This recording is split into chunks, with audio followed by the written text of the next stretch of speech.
जलालुद्दीन साहब ने दिल्ली से बुलाया और बदकिस्मती ये है कि 5 मिनट या 7 मिनट का वक्त है, लेकिन मैं कुछ गंभीर बातें आपके सामने रखना चाहता हूँ।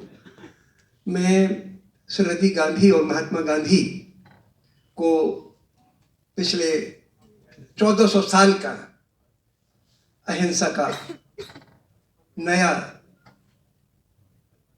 एक रास्ता दिखाने वाला सबसे बड़ा इंसान मानता हूं। उस लिहाज से मैं 2-3 बातें आपके सामने रखता हूं। गांधी और महात्मा सरहदी गांधी का संघर्ष था क्या?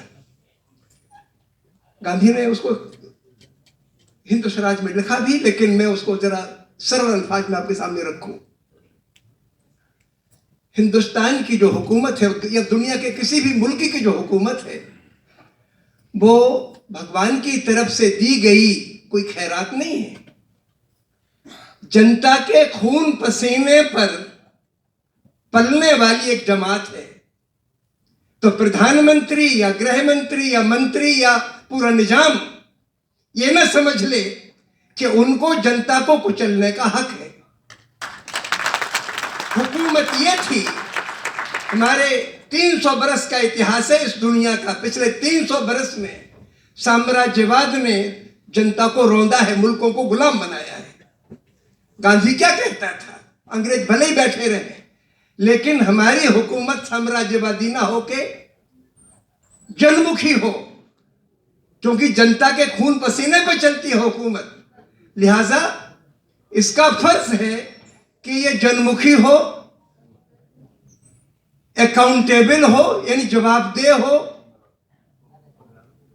और पारदर्शी हो। इस वक्त हमारे मुल्क का जो निजाम आया है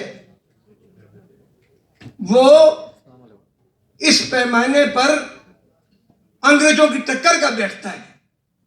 हमने फिर से साम्राज्यवाद को, पता नहीं वोटों का क्या रिवाज चल पड़ा है कि इस तरीके से हमारे वोट बेमानी हो जाते हैं कि जैसे कालिदास था ना, वो अपनी जड़ काट रहा था पेड़ की, जिस जाल में उसी तरीके से हम लोग इस तरीके से कुछ वोट दे बैठते हैं कि हमारे ऊपर ऐसी हुकूमत आ बैठी है जो इंसान को इंसान नहीं मानती, सच्ची बात कहने वाले को गद्दार और देशद्रोही कहती है।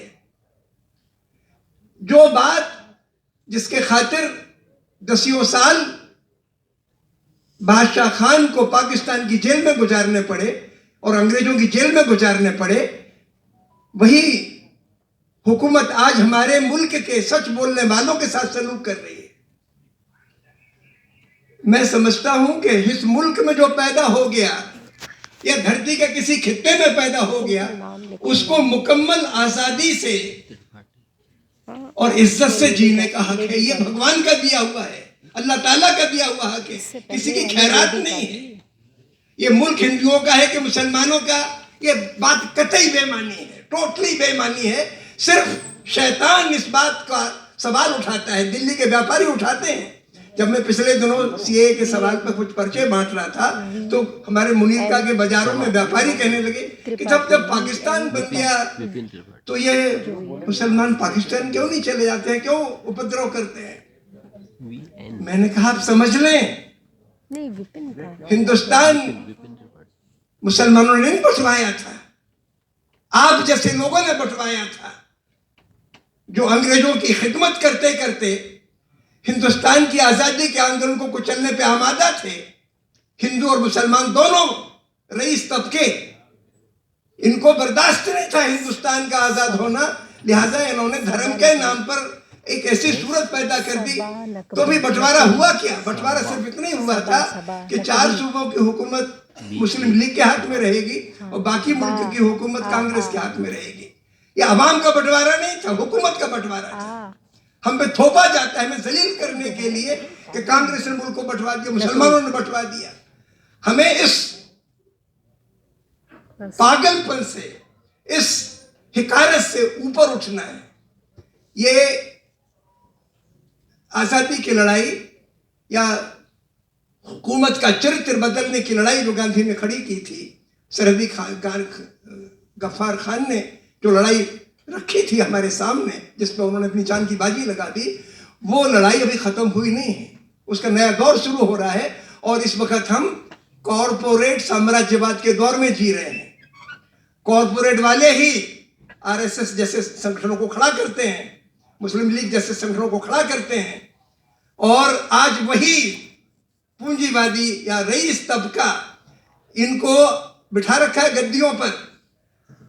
लिहाजा हम 3-4 काम करें। पहली बात तो ये कि ये हम समझ लें कि हथियारों की ताकत से बड़ी एक और ताकत, दौलत की ताकत से बड़ी एक और ताकत अल्लाह ताला ने हमें दे रखी है।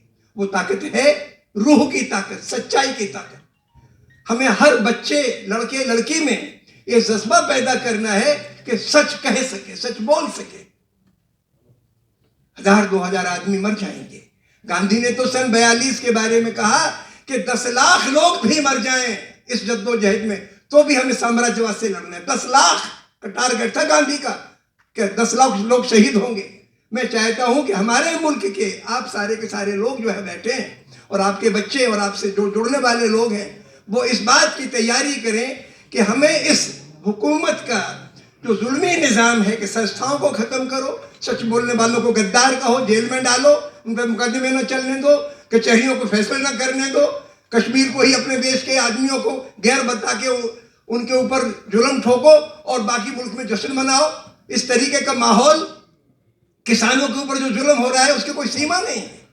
मैं चाहता हूं कि हिंदुस्तान का हर तबके का आदमी, किसान कश्मीर के अवाम से जुड़ जाए, यहाँ का मजदूर यहाँ के मुसलमानों के ऊपर अगर नागरिकता पे हमला होता है उससे जुड़ जाए, विद्यार्थी, शिक्षक, सारे के सारे तबके जो पिछले सालों में आंदोलित हुए हैं, उनको एक दूसरे से जोड़ने की जरूरत है।